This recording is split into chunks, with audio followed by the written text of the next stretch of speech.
పగలేదో రాత్రేదో తెలిసి తెలియక నేను మెలకువలో కలగంటూ సతమతమే అవుతున్నాను.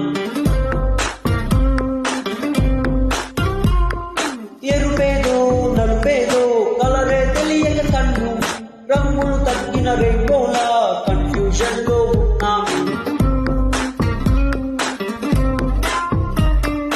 ఏ ఫర్ అమ్మాయంటూ బీ ఫర్ బీటే కొడుతూ సి ఫర్ సినిమా హీరోలా తిరిగానే డీ ఫర్ డార్లింగ్ అంటూ ఈ for every night F for flood light వేసి వెతికానే కనులకు కలలు వయసుకి వలలు విసిరిన మగువా మనకు దొరకవి శీతాకాలం సూర్యుల్లాగా కొంచెం చూస్తావే సూటిగా తాకే చూపులతోటి